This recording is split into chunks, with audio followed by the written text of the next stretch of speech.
17 sampai 19 untuk audit tahap 2-nya atau main audit ya, audit yang sebenarnya. Ini hal-hal ini yang perlu diperhatikan, tolong kalau bisa diselesaikan atau diperbaiki, improve ya, sehingga kita bisa nanti lihat sistemnya dalam kondisi yang lebih baik. Kemarin sudah saya nggak akan jelaskan satu-satu lagi. Kemarin kita sudah panjang lebar jelaskan di hari pertama kemarin ya, di closing meeting kecil saja di kampus A, bahwa untuk ISO 21001 versi 2012 kita memang ada beberapa hal yang belum clear, bukan tidak ada tapi belum clear di dalam sistemnya, sistem dokumentasinya ya, sehingga saya masukkan ke dalam area concern ini atau hal yang perlu diperhatikan. Ini semua kebanyakan terkait dengan persyaratan khusus. Kalau di 21.000 namanya specific requirement untuk bagaimana kita menghadapi atau deal with special needs ya, atau orang dengan kebutuhan khusus ya, karena itu menjadi salah satu prinsip fundamental dari ISO 21001 ya, bahwa semua organisasi pendidikan itu harus selalu ingat bahwa semua orang itu berhak mendapat pendidikan, sehingga orang dengan kebutuhan khusus pun juga tetap harus bisa kita handle gitu ya, kita hadapi dalam kondisi situasi apapun ya. Walaupun sekarang sementara ini kita tidak ada orang dengan kebutuhan khusus, tapi secara sistem kita sudah harus memasukkan atau menginput ya, misalnya dalam hal kebijakan ya, komitmen itu juga harus, kemudian sampai ke organisasinya, siapa yang boleh atau yang kompetensinya bisa deal dengan atau berhadapan dengan orang dengan kebutuhan khusus, kemudian sampai ke fasilitas, sarpras ya. Kebetulan di kampus A sih saya rasa nggak terlalu masalah ya, cuma nanti yang di kampus di sini mungkin nanti mulai dipikirkan kalau ada peserta didik yang mungkin memang dengan kebutuhan khusus, kita juga harus bisa layani gitu ya. Jadi itu yang sekarang ini kita mungkin di sistemnya belum terlalu clear untuk memasukkan apa saja, dari mulai dari komitmen, kebijakan, kemudian sampai organisasi ya, siapa yang berwenang, tanggung jawabnya, kompetensinya, sampai ke fasilitas. Itu yang perlu nanti dipikirkan sebelum kita sampai ke tahap 2. Kemudian yang hari ini untuk kampus B yang kita tadi sudah jalani ya, audit secara dokumentasi atau secara sistem dan juga kunjungan lapangan. Ada 2 AOC dari kampus B. Yang pertama sebenarnya yang satu bukan kampus B, yang satu umum ya. Cuma kalau khusus yang di sini kampus B, tolong sarpras untuk terkait dengan keamanan atau safety ya, keselamatan itu improve lagi. Misalnya barang api ringan itu harus dalam kondisi siap, tekanan tabungnya ya, itu harus selalu kita monitor supaya tidak ada tekanan yang tabung yang berkurang, di mana itu nanti tidak akan bisa berfungsi dengan baik aparat kalau tekanan tabungnya kurang. Di lab anak tadi juga belum ada itunya, aparatnya itu tolong nanti diperhitungkan juga, karena saya ada banyak channel anak kecil ya, bukan cuma fantom tapi anak beneran ya. Kalau ada anak kecil bener itu tolong alat pemadam api ringan itu merupakan prioritas utama ya.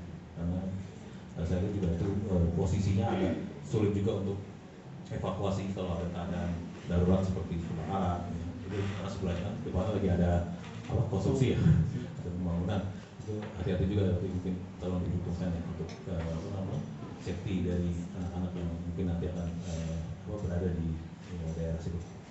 Itu yang dari saya untuk tadi hasil kita clearing ya.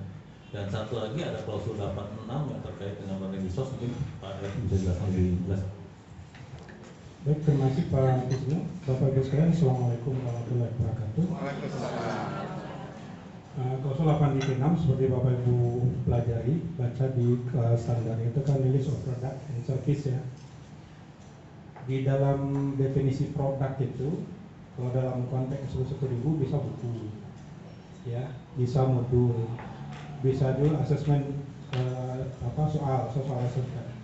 Nah, untuk soal sekiranya sudah bagus sekali karena sudah ada proses kisi-kisi, sudah ada proses verifikasi, ada tinjauan, ada pengesahan dari Kaprodi, tapi yang modul. Nah, modul ini juga harus ada proses pemastian dulu sebelum modul itu dirilis. Silakan dibaca klausul 8.6. Oke, mungkin itu aja barangkali. Terima kasih. Assalamualaikum warahmatullahi wabarakatuh. Waalaikumsalam. Terima kasih Pak Sid.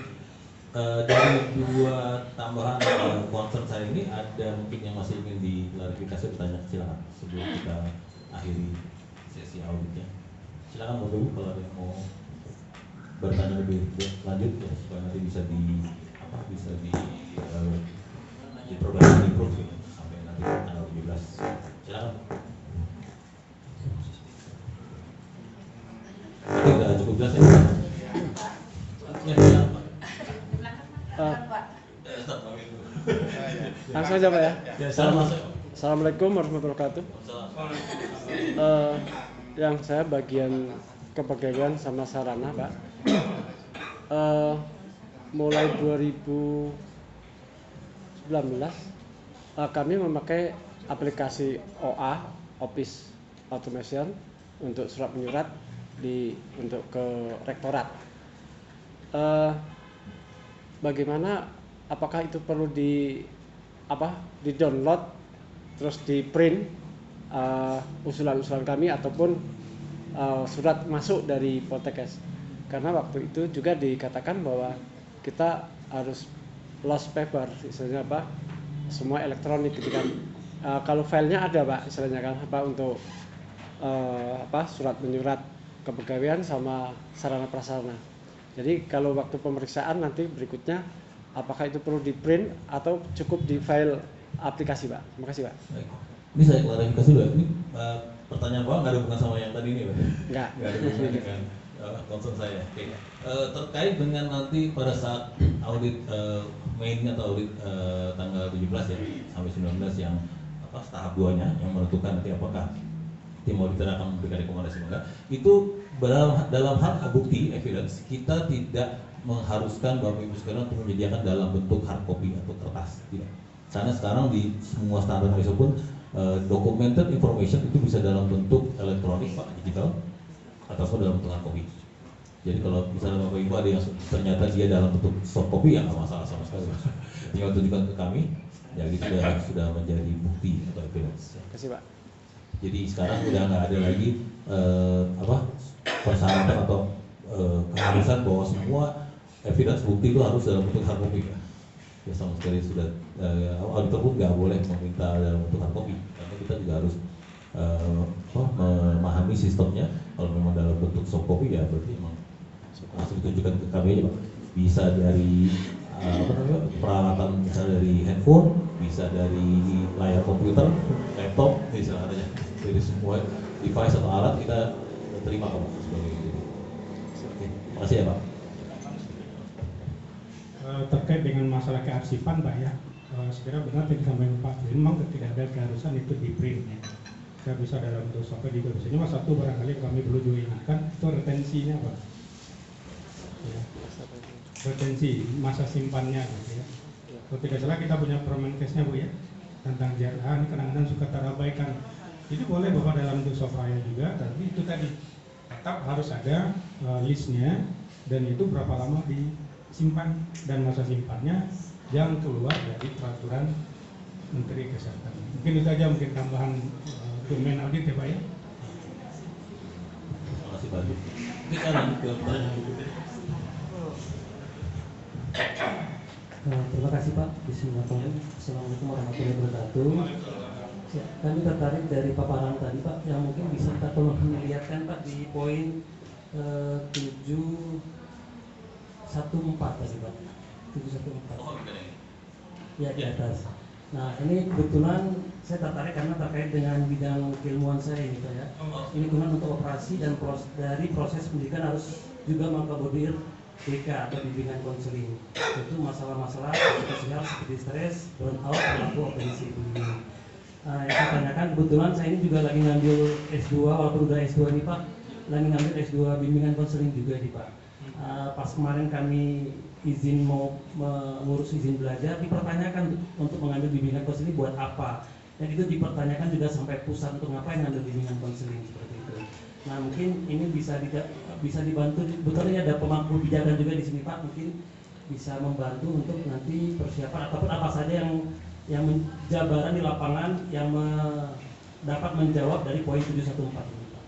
Apa saja yang perlu kami persiapkan dan kemungkinan apakah harus memang ada ruangan. Kalau dulu memang ada ruangan kreditnya sudah dirombak, mungkin kalau memang diperlukan, artinya apakah sampai juga diperlukan ruangan dan lain sebagainya. Seperti apa Pak? Itu jabaran 714 ini. Terima kasih. Assalamualaikum warahmatullahi wabarakatuh. Pak Sem? Minggu, Pak. Ya, terima kasih banyak Pak Minggu. Sebenarnya ini kemarin saya munculkan sebagai concern dari kami karena terkait dengan dokumentasi kita Pak, ya, di manual atau di pedoman kita ini memang belum terlalu jelas untuk masalah terkait dengan konseling dan masalah-masalah psikososial. Kalau masalah-masalah psikososial dan konseling ini Pak, kenapa diminta? Karena memang ISO 21000 kan bergerak dalam bidang pendidikan ya Pak. Kalau Bapak lihat di standar ISO 9001 nggak ada Pak. Ini memang adanya di catatan note di standar 21001. Kenapa masukkan begitu Pak? Karena pertama harus diingat ISO 21001 walaupun dia sistem manajemen untuk organisasi pendidikan SMOP, tapi dia berlaku atau dibuat general untuk semua jenis pendidikan Pak. Dari mulai anak usia ini sampai S3 sampai mungkin jenis pelatihan atau jenis pendidikan lainnya. Jadi kenapa dia masukin note Pak di 21000 tentang lingkungan 714 ya, lingkungan untuk operasi untuk proses pendidikan? Karena kita tahu masalah psikososial ini itu banyak dihadapi oleh peserta didik atau anak didik yang masih berumur di bawah ya sekolah menengah ke bawah ya. Mungkin saya kemarin udah jelaskan, mungkin kalau untuk tingkat pendidikan tinggi nggak terlalu besar juga Pak ya, ininya signifikasinya. Tapi tetap kita secara sistem kalau bisa Pak, itu untuk yang menjamin lingkungan untuk operasi itu proses pendidikan ini harus bisa mengadres kalau misalnya memang nanti bisa terjadi ya pada anak didik kita atau siswa kita masalah-masalah psikososial ini Pak. Untuk jawabannya apakah harus kita punya dari bilang unit khusus ya itu Edukasi juga ditanyakan kemarin Pak. Ya, makanya itu dikembalikan ke organisasi Pak, dikembalikan ke mana ke Poltekkes ya silakan caranya bisa dengan tadi misalnya ada yang khusus menangani masalah BK ini konseling ini mungkin punya unit khusus silakan kalau memang disetujui oleh manajemen. Ya tapi jawabannya sekali lagi kalau di ISO tidak akan ada karena itu bentuk implementasinya bentuk penerapannya itu tidak pernah diterangkan dalam standar ISO. Kita tahu ya standar ISO standar nasional yang generik. Jadi dia tidak boleh bilang bagaimana, dia hanya bilang apa, siapa, kapan, gitu ya. Jadi dia hanya bicara apa saja, siapa saja dan bagaimana, apa, kapan dan siapa. Jadi kalau bagaimananya, caranya tadi itu sekali lagi diserahkan kepada masing-masing organisasi. Jadi Bapak bisa hubungi atau diskusikan dengan manajemen, ya, bagaimana mengadres satu persyaratan dari ISO 21000 ini. Bisa jadi kemarin karena saya lihat di ini Pak, di manual di pedomannya memang belum terlalu clear. Padahal di 20.000 sekarang kita ada tambahan untuk beberapa item ya masalah psikososial. Ada lagi Bapak? Sudah cukup jelas ya?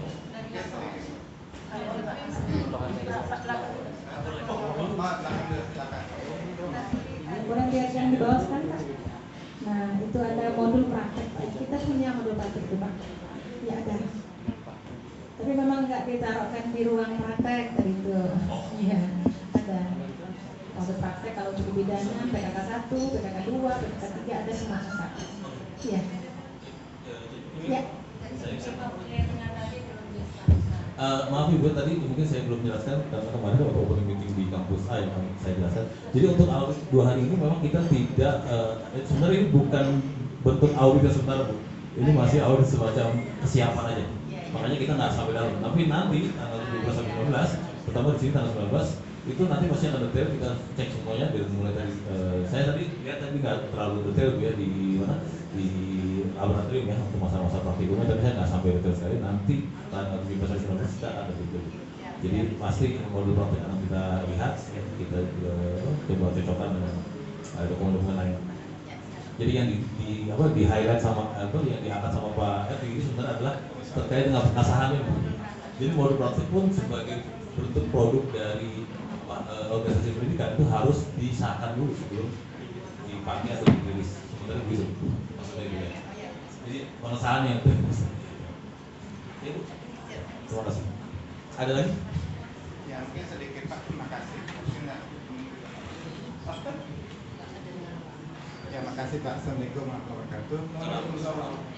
Mungkin sedikit Pak terkait ini. Kemarin sebenarnya sudah dibahas, tapi saya itu masih mengganjal lah kira-kira gimana kami mencoba menerapkan, terutama coba Pak yang ke atas dikit tadi Pak yang kemarin dibahas. Pak yang kebutuhan khusus Pak. Ya. Ke bawah dikit Pak. Tadi fasilitas untuk mengakomodir orang dan kebutuhan khusus itu kan banyak sekali Pak ya. Kaitannya mulai dari kebijakan, fasilitas, semua ya sampai ke bawah. Nah yang jadi masalah dilema kita itu Pak di Curup ini terutama kan ini kan hanya 2 prodi Pak ya, perawat dan kebidanan. Nah selama ini kita itu mengikuti aturan yang sudah ditetapkan termasuk dalam penerimaan mahasiswa baru itu kan ada syarat-syaratnya itu. Justru di syarat-syarat yang sudah ditetapkan itu kan tidak ada yang mengakomodir itu gitu loh Pak. Jadi kami kan kalau kita buat lagi kebijakan direktur bertentangan dengan aturan yang di atasnya. Logikanya kan gitu Pak. Karena di dalam aturan di atas penerimaan mahasiswa baru itu udah jelas dari Kemenkes itu Pak. Dibunyikan di situ syarat-syaratnya gitu. Iya, ada boleh kan? Tidak boleh cacat fisik, terus tes buta warna dan ada pemeriksaan khusus terkait itu. Wajib dilaksanakan. Nah sementara kalau nanti kita buat kebijakan direktur misalnya boleh menerima bertentangan lagi dengan yang di atas misalnya begitu. Artinya saya menjadi pemikiran gimana merumuskannya untuk mengakomodir ini gitu loh Pak. Termasuk nanti kan logikanya juga berarti kan harus menyiapkan fasilitas di kelasnya padahal mahasiswanya nggak ada gitu kan. Kemudian ya ini artinya jangan sampai artinya nanti justru jadi temuan berikutnya begitu Pak. Sementara kami juga mau mengakomodir itu ya gimana agak sulit dengan aturan-aturan yang berlaku di atasnya gitu Pak. Ini mungkin mohon penjelasannya Pak, pencerahannya lagi mungkin teman-teman itu kemarin itu kenapa tidak cacat? Dia memberi terima kasih Pak, serasa itu. Dia memberi pelayanan. Tidak karena masih menggajal banget ini ya, karena kami takut Dia dengan kondisi cacat dia tidak bisa mampu memberi pelayanan prima. Nah, seandainya karena memang ini adalah tuntutan ISO kan Pak di 21.000, kita bukan ada student exchange. Nah, misal bukan mahasiswa kita yang dalam hal kita merekrut yang istilahnya berkebutuhan khusus, tapi mahasiswa yang student exchange kan yang kita posisi kemarin dengan Asia University di Taiwan misalnya kan, mereka kan bukan sekolah kesehatan misalnya, terus dia mau student exchange ke kita dengan mahasiswa asing itu boleh nggak? Jadi maksudnya kita buat aturannya di situ, bukannya mahasiswa kita yang berkebutuhan khusus gitu, untuk membunyikannya nanti. Karena kita ada student exchange itu misalnya, boleh nanti kita terima mahasiswa student exchange yang kan karena lewatnya kan lewat online belajarnya exchange. Nah jadi misalnya mahasiswa Taiwannya boleh kita untuk pengembangan kampus ke depan gitu, menukar informasi gitu. Makasih ya Pak, agak bingung di situ lagi. Terima kasih Pak Agung. Saya jawabnya Pak Agung ya. Sebenarnya kemarin sepanjang lebar saya jatuh closing gimana. Jadi sekali lagi memang harus dipahami Pak bahwa ISO 21001 itu kan diperuntukkan khusus sistem manajemen untuk organisasi pendidikan ya. Dimana kemarin sudah saya perlihatkan prinsip-prinsip fundamental atau prinsip-prinsip dasarnya untuk pendidikan itu salah satunya adalah equity dan accessibility itu ya. Jadi artinya kita sudah mulai harus melihat jangka panjang sekali, mungkin jangka panjang sekali Pak, bahwa orang-orang atau anak didik dengan kebutuhan khusus itu pun harus diperhatikan oleh kita ya. Jadi bukan cuma orang yang anak didik yang normal seperti yang Bapak jelaskan ya, yang ada di peraturan perundang-undangan kita. Artinya gimana? Artinya bukan masalah kontradiksi tapi kebijakan dan komitmen manajemen itu lebih kepada tadi saya bilang kita terbuka pada kemungkinan itu. Karena bukan suatu kepastian bahwa teknologi berkembang dengan cepat, ya. Dan suatu saat nanti mungkin orang dengan kebutuhan khusus itu bisa melakukan aktivitas seperti kita yang normal. Sebagai contoh mungkin saya bisa share, saya banyak mengaudit perusahaan swasta ya, itu sekarang banyak mereka mempekerjakan orang dengan kebutuhan khusus. Jadi bisa mereka bekerja, ya. Bisa dengan bantuan teknologi. Ya. Jadi teknologi itu suatu kepastian yang pasti akan terus berkembang. Jadi yang kita pikirkan kalau orang dengan kebutuhan khusus bukannya itu kontradiksi antara atas sama bawah. Tapi kalau misalnya di bawahnya secara prosedural, kemudian prakteknya, implementasinya ternyata kita belum. Jadi jangan kata tidak, belum menerima orang dengan kebutuhan khusus itu nggak masalah. Artinya bahwa bisa menerangkan itu di sistem bahwa kita saat ini karena alasan tadi misalnya peraturan perundang-undangan ya, atau misalnya tadi capaian lulusannya CPL-nya misalnya mensyaratkan bahwa mereka tidak bisa atau peserta didik tidak bisa memiliki kebutuhan khusus gitu ya. Ya nggak masalah juga. Seperti sudah saya jelaskan bahwa nggak semua prosedur itu harus diimplementasikan, harus ada buktinya. Contoh paling gampang adalah prosedur gawat darurat ya. Semua perusahaan sekarang punya prosedur gawat darurat. Kalau ditanya kenapa dibuat prosedur itu, ya mungkin suatu saat kita akan menemukannya. Tapi kalau ditanya mau nggak kita mengimplementasikan, nggak mau. Kalau bisa jangan ya. Kebakaran, banjir, kerusuhan, jadi yang namanya prosedur gawat darurat itu isi dalamnya nggak enak semua. Dan itu kalau bisa seumur hidup jangan diimplementasikan. Jadi nggak berarti Pak kalau ada prosedur, ada tata kelola, ada suatu sistem, itu nggak berarti bahwa kita harus implementasi ya, dengan alasan-alasan tertentu ya. Kalau bisa kita tidak mengimplementasikan atau melakukan yang kita terapkan sistem. Jadi yang intinya dari 21.000 adalah secara komitmen ataupun kebijakan organisasi kita tetap memperhatikan prinsip dari kesamaan ya, equity dan aksesibilitas ya. Sama akses itu hak dari semua orang. Ya, memang ini salah satu prinsip yang paling susah diterima ya, karena banyak juga organisasi pendidikan yang seperti variasinya. Kalau kita nggak bisa deal sama orang dengan khususnya, mungkin sekarang belum, tapi kan tidak menutup kemungkinan. Ya, suatu saat nanti kita bisa, gitu. Kita mampu untuk menghandle mereka ya, orang-orang yang khusus karena teknologi pasti berkembang. Teknologi itu suatu keniscayaan ya, yang pasti akan terus membantu kita. Seperti tadi yang saya sudah jelaskan, banyak perusahaan swasta sekarang mempekerjakan orang dengan kebutuhan khusus. Itu yang mungkin 10-30 tahun yang lalu tidak mungkin. Bahkan menurut saya salah satu kebutuhan khususnya itu sangat sulit untuk saya pikirkan tuh bisa bekerja. Misalnya tunanetra, ya. Tunanetra kan satu kebutuhan khusus yang lumayan sulit ya, tapi bisa. Banyak perusahaan di Jawa sekarang sudah mempekerjakan tunanetra dengan limitasi tertentu tentu saya dan dengan bantuan teknologi. Tapi bisa, kalau dibilang bisa ya bisa gitu. Akhirnya mereka bisa mendapatkan hak mereka untuk bekerja. Jadi itulah yang mungkin perlu saya jelaskan lanjut lagi bahwa 21.001 tidak mengharuskan kita untuk menerima orang dengan kebutuhan khusus, tapi kita secara komitmen, secara kebijakan itu kita memperhatikan mereka. Saya kira jelas ya.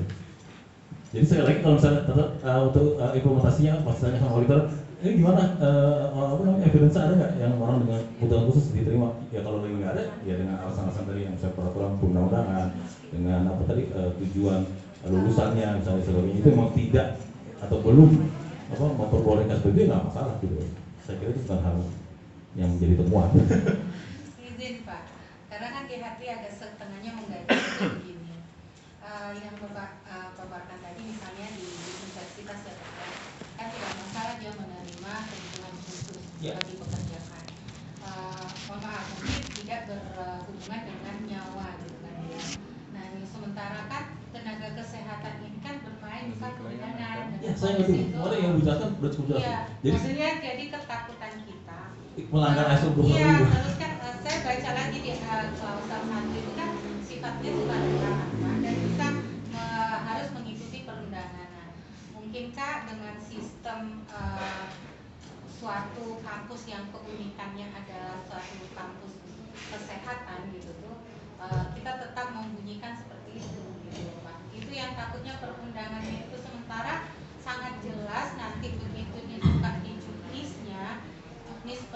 perlindungan mahasiswa, tidak boleh cacat, tidak boleh ini, tidak boleh itu Bapak. Jadi sementara mungkin maaf kalau misalnya diterima di PTN biasa yang bukan vokasi kesehatan mungkin tidak ada itu, harus istilahnya kan tidak ada tinggi badan, warna, pendengaran, terus cacat dan sebagainya itu kan tidak dibunyikan Pak. Sementara kita di Kementerian Kesehatan itu memang jelas gitu. Nah, apakah itu tidak melanggar di klausul 1?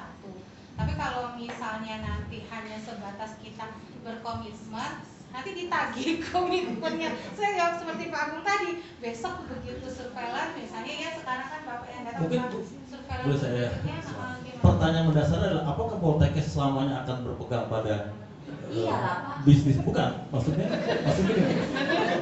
mungkin nggak kita akan expand ke jurusan-jurusan yang memang tidak memerlukan fisik? Mungkin nggak? Pertanyaan saya mungkin nggak?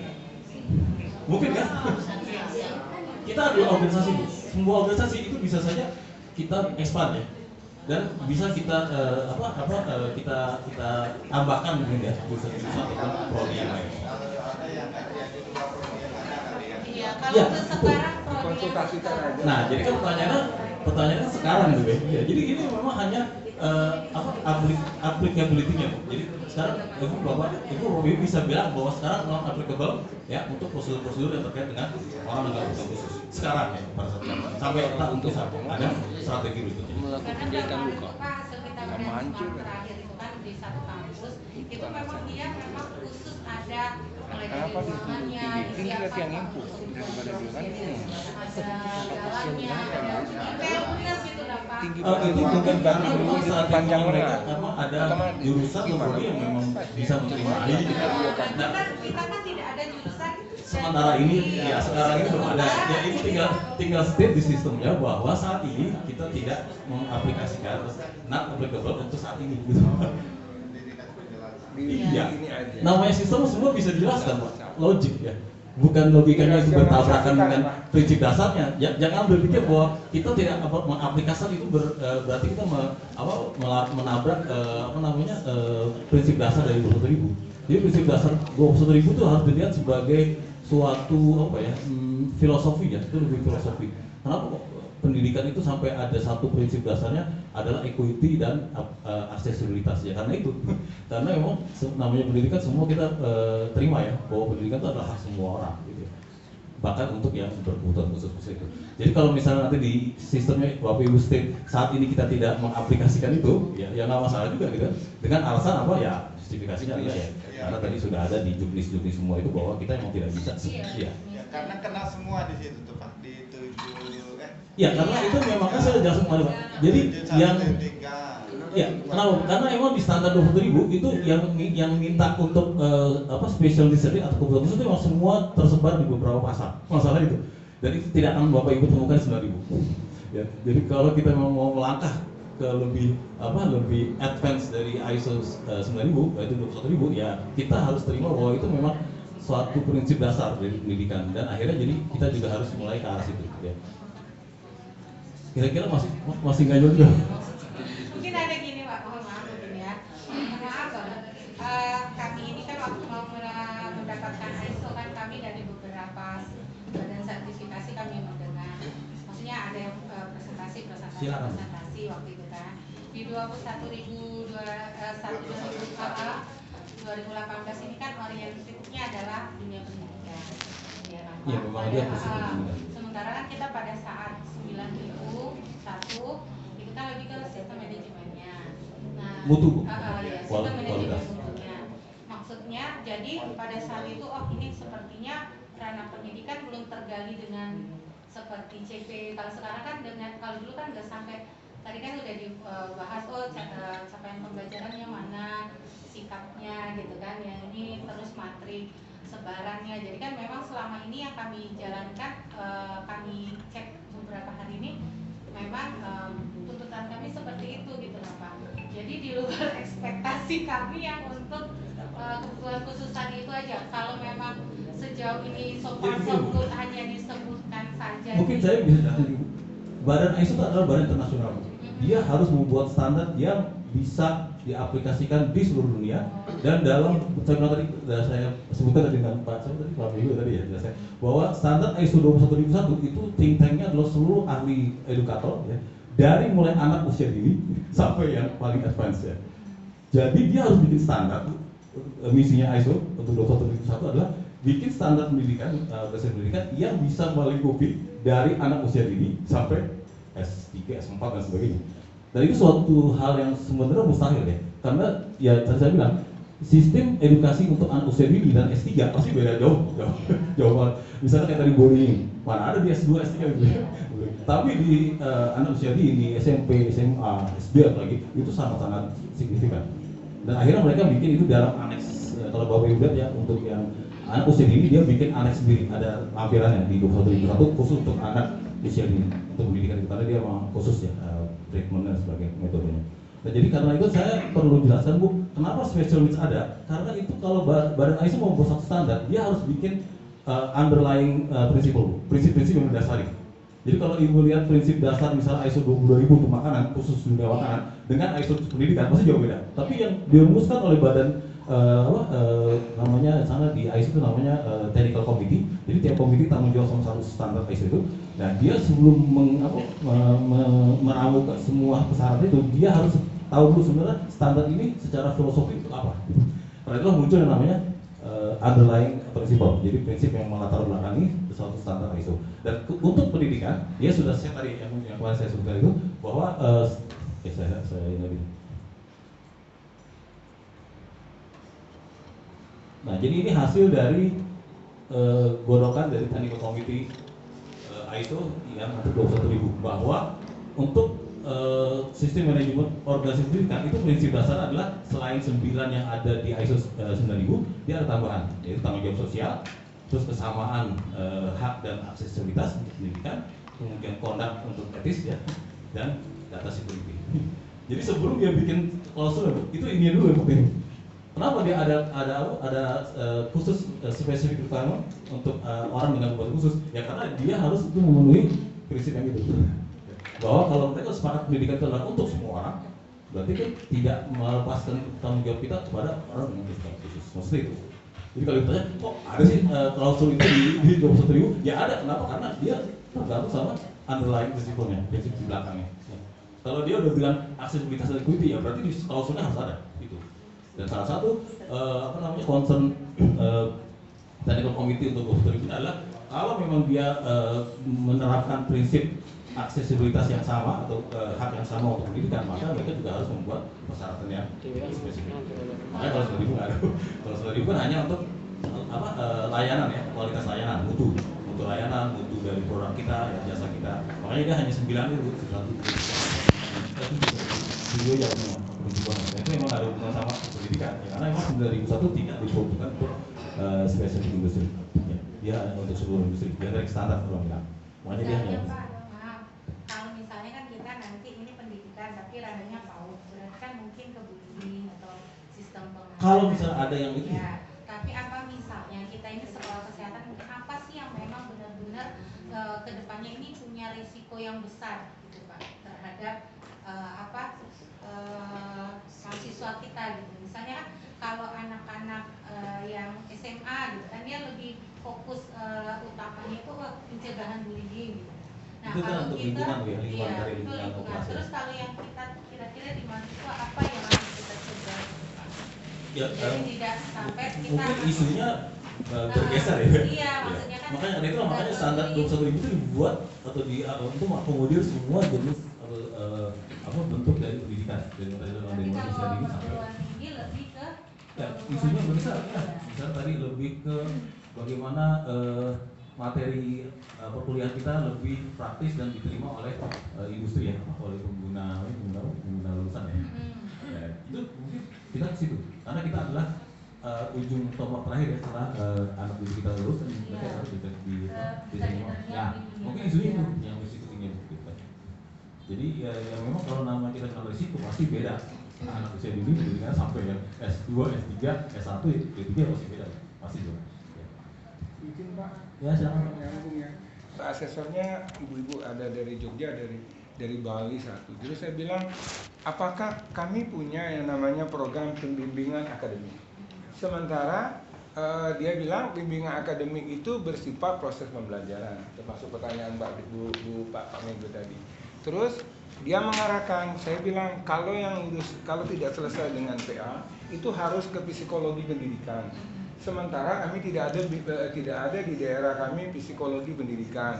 Saya bertahan, apakah PA itu saja tidak cukup untuk sebagai penyelesaian masalah mahasiswa? Nah ini jadi pertanyaannya bagi saya seperti Bapak Bullying tadi, karena kami mau akreditasi ya Pak, mohon informasi dan pencerahan. Karena apa? Persepsi dari bimbingan konseling dengan bimbingan akademik itu jauh banget Pak di mata asesor itu. Jadi saya maunya bagaimana, karena pengalaman Bapak di dunia pendidikan ya, dalam ISO pendidikan. Jadi waktu saya tanya, PA itu adalah orang dosen yang bertanggung jawab sepenuhnya selama mahasiswa itu kuliah di sini. Tetapi kalau tidak selesai maka dia dikonsultasikan dengan psikologi pendidikan. Kami tidak punya psikologi pendidikan, saya bilang. Jadi bagaimana penyelesaian masalahnya? Kalau bimbingan konseling itu adalah katanya proses belajar, Pak. Jadi mana yang saya pegang nih Pak. Jadi karena dari kelas yang 7 titik tadi ada bullying Pak ya. Nah ini supaya kami ke depan, karena di STAIN saya rencana dengan Bu Mumun bagian kemahasiswaan itu, kebetulan di STAIN itu ada paskanya bimbingan konseling, dekannya pernah diajak kerjasama ya Bu Artini ke Poltekkes masalah mahasiswa pasca yang mau mengarahkan mahasiswa. Nah bagaimana Pak, itu pencerahannya bagaimana? Apakah kami memiliki badan sendiri sebagai bimbingan konseling? Apakah PA kami tidak terpakai atau hanya sebagai pendamping, ataukah kami harus mencari psikologi pendidikan? Jadi di dalam LPSK itu agak merancukan bagi kami Pak. Begini Pak ya, kita ada apa caranya ya, bilang kalau begini. Tapi kalau misalnya sekarang belum ada kejadian atau belum ada bukti bahwa itu terjadi, kan kita nggak harus nggak harus mengadakan psikolog ya. Bantu menjawab Pak. Oh silakan Pak. Oke.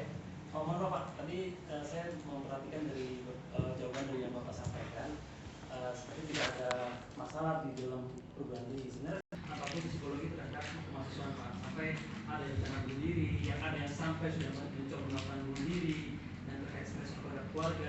Justru sebenarnya di perguruan tinggi ini jauh lebih banyak Pak terkait permasalahan sosial. Jika kalau lihat dari pemaparan Bapak tadi fenomenanya fokus pada bullying hanya batas sampai SMA, seperti perguruan tinggi ini tidak ada permasalahan terkait sosial. Apa ini cuma contoh ya Pak? Bullying itu salah satu contoh aja. Iya, jadi merespon ya, apalagi dijawab oleh Pak Dewi, apakah bisa difasilitasi? Tentu saja tidak bisa Pak, karena kan terkait psikososial artinya ada orang pakar yang mengerti tentang hal terkait dengan psikososial. Kalau tidak ahli jangan Pak. Kalau tidak ahli mendingan jangan Pak. Ya, ini Mas Ibu sebenarnya secara ini sudah banyak juga yang ketemu dengan saya. Oke.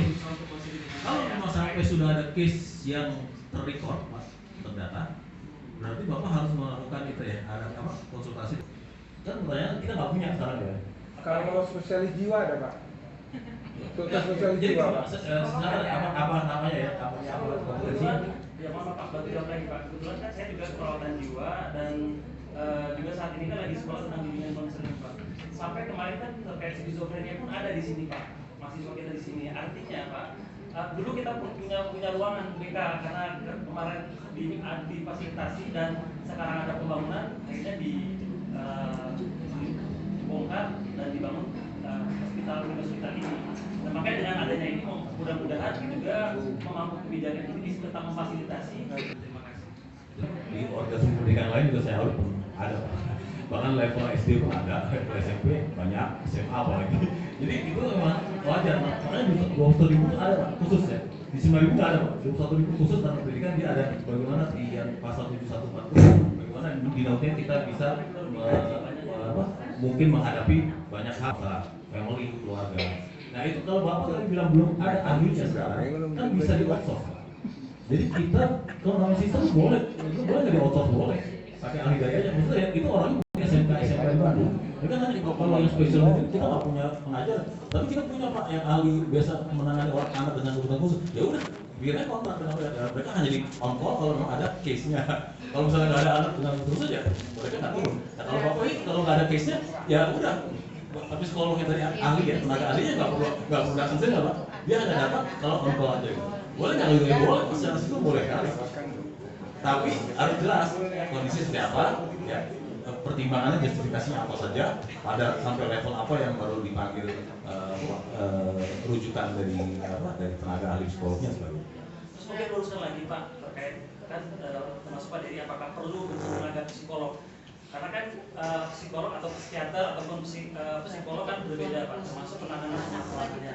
Dan jelas dikatakan bimbingan konseling, dan bimbingan konseling ini memang khusus terhadap permasalahannya tidak sampai ke gangguan. Nah, sedangkan permasalahan di perguruan tinggi termasuk di sekolah SD, SMP, SMA bisa dimumpuni untuk batas guru BK Pak, namanya guru BK. Jadi gini Pak, tadi tingkatan itu semua penyakit mental juga ada tingkatan maksudnya. Ya, makanya Bapak harus definisikan itu supaya nggak blur, supaya nggak membingungkan. Berarti definisi kebutuhan khususnya juga harus jelas ya Pak. Betul, kan saya udah bilang definisi kebutuhan khusus itu luas sekali. Dari yang fisik, dari yang mental, dia. Tidak fisik, tapi mental. Mental juga ada, fisik juga ada. Mental berarti kita siap memberikan. Ya, jadi betul, itu definisi juga. Jadi tidak dalam hal. Jangan sama orang, jangan digeneralisasi ya. Jangan digeneralisasi. Karena definisi kebutuhan khusus itu kan luas. Negatif ya. Berarti dalam sama kayak dari masalah psikososial, sama kan psikososial udah masuk. Jangan digeneralisasi kok ini langsung butuh psikolog, butuh ahli ya. Kita harus definisikan dulu case seperti apa, tingkatan keparahan seperti apa gitu ya. Baru kita bisa. Jadi kalau memang sistem itu memang ya begitu harus clear semua ya. Jangan dibuat abu-abu, jangan dibuat maksudnya kan tadi kan kita berpikir oh ini harus ada sarananya, ada prasarana. Kesannya kan kebutuhan khusus kayak kita ke bandara gitu kan, oh ada jalan gitu kan. Ya karena memang bandara emang populasinya kebijakan beda. Gitu kan. Semua provinsi. Jadi kalau kita berarti kan definisi kebutuhan khususnya dalam hal ini bukan ya misalnya tidak. Jadi tadi kalau misalnya ternyata dia nggak bisa jalan, bukan seperti itu. tunanetra misalnya emang nggak bisa diterima, ya memang itu. Bukan itu, berarti kebutuhan khusus mungkin dia punya masalah pada saat perkuliahan dengan kejiwaan. Jadi kalau sistem itu harus didefinisikan dari atas, dari definisi, kemudian situasi kondisinya, assessmentnya seperti apa, sampai nanti tindakannya, rujukan dan sebagainya. Termasuk sama yang tadi dengan masalah-masalah BK, konseling. Yang mulai mengarah ke susah.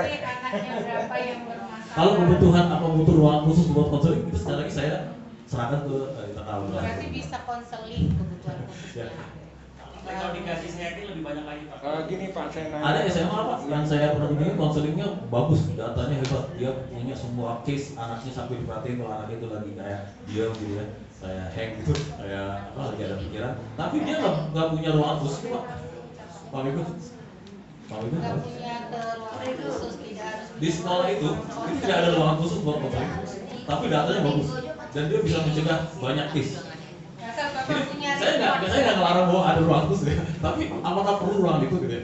Jadi sekali lagi itu dikembalikan ke manajemen. Kalau itu hal yang saya kira nggak terlalu masalah dari besar. kan Pak, maksudnya si A menghadap Pak Menko. Kalau saya mengaudit konseling Pak, yang saya lihat pertama kali ada case pasti, case-nya apa saja. Kedua adalah bagaimana monitoringnya, monitoring case tersebut sudah close atau belum, sudah benar-benar tuntas atau enggak, terus action berikutnya, next actionnya ya, atau further actionnya apa, kalau misalnya ada anak ini sampai parah gitu ya di SMA itu, dia harus diapakan misalnya itu, ada yang mungkin dikembalikan ke keluarganya, ada yang mungkin harus dirujuk atau ada terapi mental sebagainya itu yang saya lihat gitu. Tapi saya nggak pernah nanya apakah ada ruangan khusus buat konseling. Itu auditornya nggak memahami untuk persyaratan ya. Saya nggak akan nanya ruangannya ada nggak khusus buat konseling saya. Kalau di akreditasi sesuai kemarin silakan. Itu mungkin syaratnya bukan 20.000, mungkin syaratnya yang lain. Jadi sekali lagi Pak, saya auditor itu ada auditor ISO. Jadi saya selalu berpegang pada ISO bukan pada standar lain. Kecuali memang peraturan perundang-undangannya mau persyaratan begitu. Kalau peraturan perundang-undangan jelas harus ada ruangan konseling, ya sebenarnya memang itu harus diadakan. Ya kalau memang secara legal dia harus. Kalau peraturannya bilang begitu. Oke. Terima kasih ya Pak. Ada lagi Pak Ibu sebelum kita akhiri? Mungkin cukup Pak. Cukup ya, jadi tinggal mendefinisikan. Iya. Jadi sebenarnya yang saya maksud itu apa sistemnya? Saya maksud ke sistemnya, bukan nanti soal dia ada apa enggak, ada terima apa enggak orang dengan kebutuhan dia enggak seperti itu. Ya tapi sistemnya harus clear. Kenapa? Karena emang di 20.000 dia udah seperti itu. Ya kenapa 21.000 tidak seperti itu ya, karena dia punya underlying prinsipal tadi ya, yang sudah saya. Misalnya, ya tadi kata Bu Pur ya cerita ada anak ternyata juara, terus tapi dia kulitnya semangat mas, bergerak. ya bermasalah pada kondisi mental. Nah itu kan kita tidak terdeteksi ya. Nah sekarang kondisinya Masuk kan kalak ya? menjadi udah ada kasus gitu kan guys. Tapi kasusnya bukan khusus dalam mental ya. Jadi nggak Masuk kalak ya, bawa dia kalak dulu. Nggak bisa jalan ya diterima di sini. Bukan masuk kalak ya, bawa menyiapkan dokumen kalau udah tidur, ya udah ngantuk. stresor kita jadi kan yang ada pemicu kan nggak mungkin kita keluarkan. Semangat. Cek bapak tadi pelajaran. Komitmen kami Pensiun itu harus seminggu pertama. tetap menerima dia, tidak mengeluarkan dia. Mungkin itu Itu di address di sini Bapak di rumah di dari saya pensiun. Minggu pertama dia sama dia. Minggu-minggunya bingung. Ada usaha Makanya apa? Sekarang lah mengambil cuman yang sebisa. ini tadi Pak yang agak jadi permasalahan itu yang 71 Mengambil kerjakanlah yang terbaik saat masih pakai orang. harusnya maksudnya secara sistem Sudah memakai. kemarin saya Kalau mau ngecek itu orang komunikasi oh, aja sistem kita buat gimana. satu. Kalau misalnya tadi secara fisik ada orang nggak butuh khusus misalnya Waktu bisa waktu jalan ya pakai angkat kursi papan roda bisa. pas Tapi lakukan harus angkat definisinya papan jelas. kecoh. Kalau misalnya kita emang nggak pernah menerima anak didik dengan kursi roda, ya berarti kita nggak perlu bikin rem khusus ataupun elevator ya. tapi tetap surprise-nya tadi karena surprise kan kita Itu maksudnya mengikuti saat proses itu plan ini mengikuti tadi prioritasnya itu. Ya, secara sistem kita definisi itu orang dengan kebutuhan khusus seperti apa, sampai level apa. Gitu. Kalau misalnya tadi nggak fisik sampai nggak bisa jalan harus dengan kursi roda ternyata tidak kita ya atau belum diaplikasikan saat ini ya berarti secara proses nggak perlu juga. perlu diakomodir. Iya. Kalau ibu lihat di kampus lain mungkin udah ada ya karena mereka memang polisinya berbeda. Iya, Maksudnya saat itu kita mereka yang sudah lihat kemarin ya Pak, ya posisinya memang ada jalannya, Iya. terus ada ruangnya. kalau nggak salah kayak UI ya kan UI lengkap. ITB itu mereka Memang sudah ada mahasiswanya. Ada ya karena memang ya mahasiswanya, betul karena polisinya nah, sudah mahasiswanya, nanti applicable. tiba-tiba harus menerima mahasiswa itu sementara aturannya nggak. Banget. Jadi jangan bilang karena saya harus bikin lift Iya, jangan gitu ya. Jadinya Itu salah. padannya Saya tidak fokus itu. Saya hanya menerjemahkan dari standar bahwa sarpras atau fasilitas itu juga mengikuti dari policy atau kebijakan. Baik, saya kira cukup banyak lebar. Kita harus kembali ke buku. Tadi banyak Pak. Sukses. Pak Envi ada tambahan? Cukup ya. Baik, sekali lagi terima kasih banyak Bapak Ibu sekalian atas kehadiran di closing meeting kita dan untuk inisial audit untuk tahap 1 ini kami dari tim di Veritas Indonesia merekomendasikan untuk kita lanjut ya dengan penuh confidence interval tahap 2. Selamat. Jadi inisial auditnya nggak perlu ulang. Jadi kita langsung nanti ke tanggal 17 sampai 19 insya Allah kita akan adakan main audit atau yang audit sebenarnya ya. Nanti audit plannya secara rinci tanggal 17 kan besoknya kita palingnya seminggu sebelum tanggal 17. Dari tanggal 10-an mungkin sudah harus kita berikan kepada pihak Polres ya. Situ udah jelas nanti siapa auditornya. Nanti ada 2 tim. Ya, tim pertama saya dan Pak Envi dan tim satu lagi ada Pak Adana namanya. Nanti Pak Adana dan saya pembagiannya ada di audit program itu. Jadi 3 orang ya. 3 orang tapi 2 tim. Karena Pak Envi orang saya. Jadi nanti udah jelas prodi jurusan mana yang diaudit, kemudian bagi-bagiannya seperti APPM, perpustakaan, apa tadi KTU misalnya ya. Karena kita posisinya kan kita punya 14 program studi.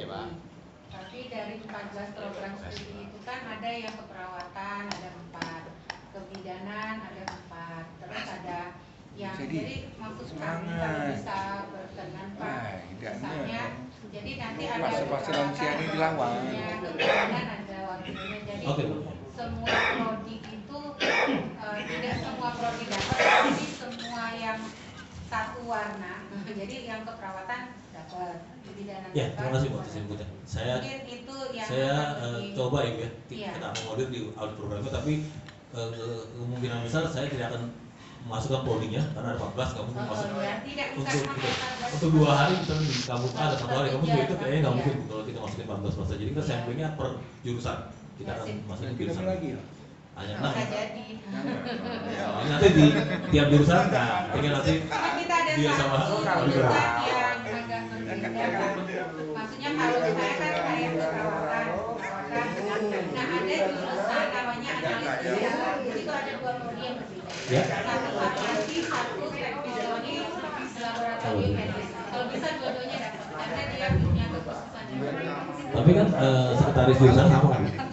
Ya. Jadi besok pada main audit itu yang jadi tuan rumah atau auditingnya adalah jurusan sekretaris jurusan, karena saya akan menunggu dulu baru kita siapin prodinya gitu. Jadi kalau prodi cuma 2 masih siapin Bu. Ya, Kalau yang di bawah jurusan cuma 2 masih siapin. Ini Pak Sekjur mana Bu Sekjur satu lagi? Bu Sekjur kebidanan, ini Bu Sekjur keperawatan. Jadi kalau main audit pasti saya akan Giliran Bengkulu ya. Alhamdulillah Pak. Bengkulu giliran ya Pak ya. Oh iya, ada program Pak. Jadi tiap jurusan ada programnya ya. Iya. Selamat ya. Selamat Mas Tidak Anam. panggil Pak Sekjur tadi. Bukan Pak Kajur loh, Sekjur yang diminta. Ya karena itu yang tertinggi di jurusan ya. Iya. Pokoknya yang tertinggi di jurusan nanti akan jadi. Kalau tertinggi kajur Pak. Tertinggi sebenarnya Kajur. Kalau tertinggi kajur Pak. Ya boleh antara dua-duanya. Itu dua-duanya aja Pak. Kalau perlu Baik Bapak Ibu suami kajur, di istri kajur. Kau ini diramu suami kamu di ini kamu atas di. semua Karena hal yang baru jadi kerjasama. mohon maaf karena maksudnya mungkin kami juga mohon maaf Pak, maksudnya karena hal yang baru definisi kami tadi terlalu sempit mendefinisikan tentang Ya wajar karena ISO 20000 termasuk standar yang paling baru. Baru rilis saya baru 3 tahun lalu ya, 2012 kan, jadi wajar aja kalau penggunanya pun saya pun sebagai pemuda juga pasti juga mungkin masih ada interpretasi yang pasti ya. Kita sebagai auditor pun juga tidak sempurna ya.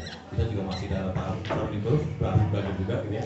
Dan terus terang aja ISO 21000 di Indonesia masih sangat sedikit yang sudah tersertifikat ya, jadi pasti auditornya pun juga masih sedikit juga gitu ya, karena yang mereka pengalaman ngaudit juga pasti nggak banyak, karena juga memang klien-kliennya atau organisasi pendidikannya juga memang belum banyak, tidak sebanyak 9001 yang pasti masih jauh. Jadi memang kita juga masih maklumi lah, kita juga masih belajar juga ya. Jadi kita open discussion, kalau memang ada yang mau dikatakan masih ganjil silakan aja, kita diskusi aja, kita juga open mind. Oke, terima kasih sekali lagi Bapak Ibu sekalian ya, kita mudah-mudahan insya Allah ketemu lagi tanggal 17 atau 19 ya. Mudah-mudahan semua hal-hal yang terganjil sudah nggak ganjil lagi ya, dan kita bisa lancar di pada tahap 2 atau penyelamatan. Terima kasih Bapak Ibu sekalian, saya tutup closing meeting untuk bisa audit. Assalamualaikum warahmatullahi wabarakatuh.